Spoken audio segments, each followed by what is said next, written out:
हामी सबै कर्तव्य नाटक हेर्न आइसकेका छौँ। हेलो भन सबैले।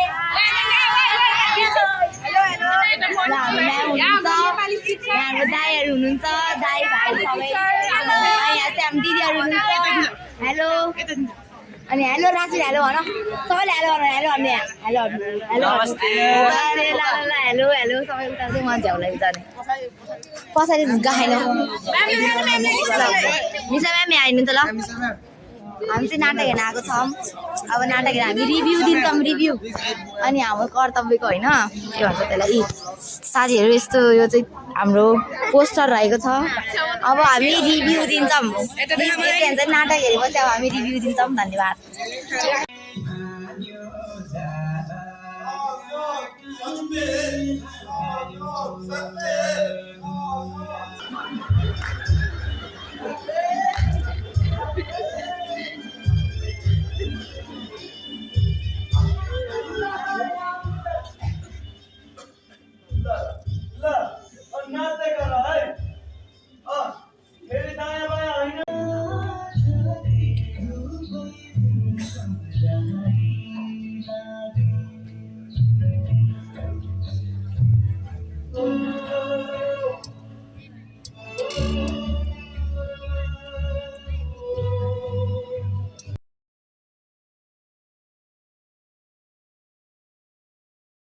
हामी फेरि स्कुलमा प्रस्थान गरिसकेका छौँ। अनि हाम्रो यहाँ लक्ष्मी म्याम हुनुहुन्छ, अनि यहाँ बडु सर हुनुहुन्छ, यहाँ चाहिँ दिदीहरू हुनुहुन्छ। हामी भर्खरै आएको। हामी आएको हामी चाहिँ कक्षा 9मा भए पनि हामीले उहाँहरूलाई साथ दिनको लागि हामीले नयाँ नयाँ अनुभव मतलब त्यो पाठ अनुभव बटुल्नको लागि अनि हामीले त्यो पाठमा के छ भनेर हामीलाई अहिले हामीले त्यो हेरेर हामीलाई पछि सजिलो हुन्छ भनेर हामीले त्यो हेर्न गएका थियौँ। अनि सर्वप्रथम त त्यो उहाँ कलाकारहरूलाई धेरै धेरै धन्यवाद र निर्देशकलाई धेरै धेरै धन्यवाद। अनि अनि त्यसपछि तरङ्ग नाटक समूहहरूलाई नि धेरै धेरै धन्यवाद। हामीले चाहिँ मुना मदन हेऱ्यौँ अनि अहिले चाहिँ के भन्छ कर्तव्य हेऱ्यौँ। अनि उहाँहरूले गर्दा नै हामीले यो हेर्न पाएको छौँ। हजुर मुख नबिगार्नु हजुरलाई पनि कस्तो लाग्यो त्यो रिभ्यू दिनुहुन्छ अहिले एकछिनमा। कर्तव्य नाटक चाहिँ अब राम्रोसँग उहाँले अब उहाँको अब होइन म बोल्ने टोन त्यस्तो होइन। उहाँलाई अब हिजो नि नाटक गर्नुभयो धेरै 2-3 चोटि गर्नुहुन्छ एक दिनमा। सो त्यही भएर उहाँको स्वर सुकेको हुनसक्छ। मलाई चाहिँ त्यो हल्का अलिकति चित्त नबुझेको म चाहिँ त्यसलाई माफ माग्छु। प्रश्न बुझेको थिएन।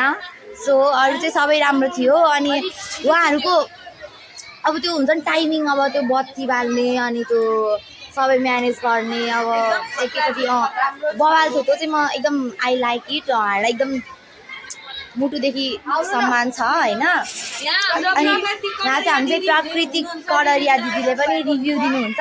अनि हाम्रो रिभ्यू सुनिदिनु होला। एकदम राम्रो लाग्यो हाम्रो यो कर्तव्य कथा चाहिँ होइन। हाम्रो नेपाली समाजमा घटेकै घटना जस्तै अब विवाह होइन मृत्यु विवाह गर्दा जन्तु जाने मृत्यु हुँदा मलामी जाने त्यस्तो घटनाहरूलाई पनि देखाएको छ होइन। त्यसमा एकदम स्पष्ट छ कि। अनि त्यस पछाडि त्यहाँ चाहिँ मेन मुख्य कुरा भनेको चाहिँ कर्तव्य पुरा गर्नुपर्ने कुरा चाहिँ भनिएको छ कि मतलब हामीले कतिपयले कर्तव्य पुरा गरिरहेका छैनौँ नि त। सो यो नाटकबाट चाहिँ मेन सन्देश पाउने भनेको हामीले हाम्रो कर्तव्य पुरा गर्नुपर्छ होइन। जसरी श्रीधरले चाहिँ आफ्नो छोराको शशीधरको बिहामा चाहिँ उसलाई आफ्नो दाजुलाई होइन आफ्नो साथी दाजु मुरलीधरलाई बोलाएको थिएन। त्यसरी नबोलाए तापनि मुरलीधरले चाहिँ होइन आफ्नो जे भए पनि आफ्नो बाउबाजेको इज्जत धान्नको लागि चाहिँ उसले चाहिँ जसरी पनि गयो कि होइन। उसले निम्तै नगरे पनि त्यो झगडा पहिला भयो नि त। त्यो जग्गाको निम्तिमा जिउने जग्गाको निम्तिमा त्यो झगडा भइसके पनि उसले चाहिँ आफ्नो कर्तव्य आफ्नो बाउबाजेको इज्जत प्रतिष्ठा मान सम्मान सम्झेर चाहिँ उसले गयो आफ्नो कर्तव्य पुरा गर्यो। र पछि ऊ बिरामी भएको बेलामा पनि आफ्नो दाइ भइसकेपछि आफ्नो भाइप्रति गर्नुपर्ने कर्तव्य चाहिँ उसले सबै पुरा गर्यो। सो यो नाटक एकदमै राम्रो छ होइन। अनि बुकमा पढेको भन्दा पनि नाटकमा हेर्दा चाहिँ अलिकति माइन्ड फ्रेस पनि हुन्छ र हामीले प्र्याक्टिकली पनि बुझ्छ। यही सन्देश पाउन सक्छ। उहाँलाई धेरै धेरै धन्यवाद खाली बनाउँछु।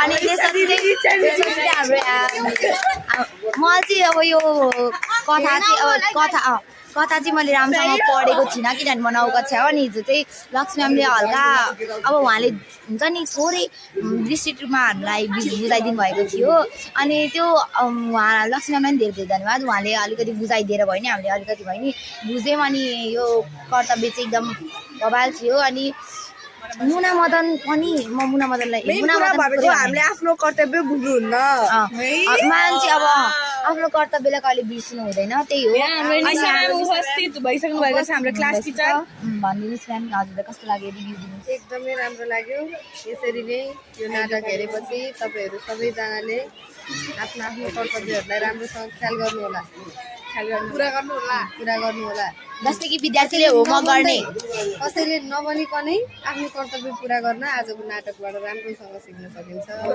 धन्यवाद जस्तै कि विद्यार्थीले आफ्नो अनुशासनमा रहेर काम गर्ने अनि शिक्षकले अब आफ्नो विद्यार्थीहरूलाई अब उहाँहरू के भन्नै मिल्दैन कि अब आफ्नो कर्तव्य आफैलाई थाहा हुन्छ अब आफूले अब हजुरहरूले केही झुटो काम गरे पनि होइन अब तपाईँले केही पाउन चाहनुहुने भए पनि हजुरको मन हजुरले आफूलाई झुकाउन सक्नु हुँदैन त्यसैले हजुरहरूले चाहिँ सकेसम्म यस्तो एकदम सरी म्याम अब म चाहिँ यहाँबाट बिदा हुन चाहन्छु अनि यो कर्तव्यले चाहिँ हामीले के सिकाउँछ भने आफ्नो कर्तव्य आफैले पुरा गर्नुपर्ने हुन्छ ल हस् त धन्यवाद हाम्रो